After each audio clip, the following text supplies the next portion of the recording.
My sister was given the beach house. She stood there smiling and gloating. Then they handed me a letter. I read it aloud, and her smile vanished. Growing up, Rachel was the golden child. Perfect grades, never wrong. Mom and Dad worshipped her. Me? I was the family disappointment they barely acknowledged. When I dropped out of college, Dad didn't talk to me for 6 months. Rachel got her degree, landed a corporate job, and every family dinner became a celebration of her. I washed dishes at Uncle Frank's restaurant. Frank was Dad's older brother. Never married, no kids. While my parents couldn't stand me, Frank made me feel like I mattered, taught me his recipes, let me help run the place. Mom said I was wasting my life working in the restaurant. Rachel visited once a year, always on her phone, but she was the hero. I worked 60 hours a week and barely got a hello. Frank got cancer last year. Rachel visited twice, less than an hour each. Too busy with meetings. Mom made excuses. She has an important career. Dad called my caregiving another example of my lack of ambition. I moved into Frank's spare room, drove him to chemo every week for 8 months, 64 appointments, held his hand, learned his marinara recipe because he was scared it would be forgotten. Mom visited 3 times all year. Every time she'd ask if Rachel was coming, like I didn't matter. Frank died 3 weeks ago. At the funeral, Rachel showed up crying dramatically. Mom hugged her the entire time. Dad introduced Rachel as his successful daughter. I stood in the back corner alone. Yesterday, Frank's lawyer called us all in. Mom and Dad looked annoyed. Rachel kept checking her phone. Dad asked her about work. Nobody asked me anything. Mr. Hank cleared his throat. Frank left specific instructions. He handed Rachel a thick envelope. Inside was a deed to Frank's beach house in Cape May, worth $400,000. Rachel gasped. He left me the beach house. Mom cried happy tears. Frank knew how special you are. Dad clapped her back. Frank had good judgment. Rachel smiled smugly at me. Frank and I bonded over real estate. Mom wouldn't look at me. Mr. Hank turned to me. There's more. He handed me a thin envelope. For you. Mom let out an annoyed sigh. Rachel went back to her phone. Inside was Frank's handwriting. Read it aloud, please, Mr. Hank said. Frank insisted. I unfolded it with shaking hands. My dear boy. Rachel barely looked up. Dad shifted impatiently. By now, Rachel has the deed. She's planning to sell it. Rachel nodded, typing on her phone. What she doesn't know is I sold that house 4 months ago. Rachel's head snapped up. What? I sold it for $685,000 for treatments.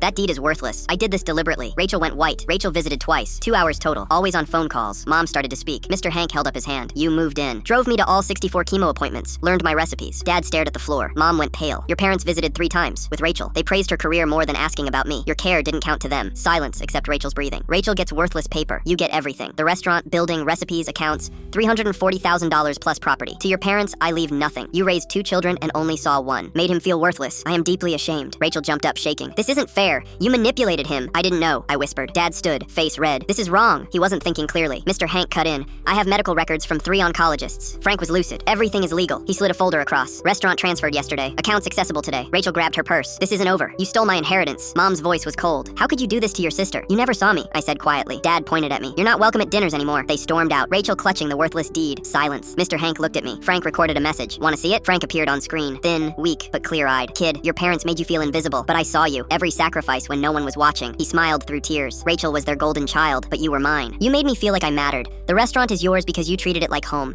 You were never the disappointment. You were everything. The video ended. I sat crying, not because of money, but because Frank saw me. For the first time, someone saw me when my parents spent 30 years looking through me. He made me feel like I was enough.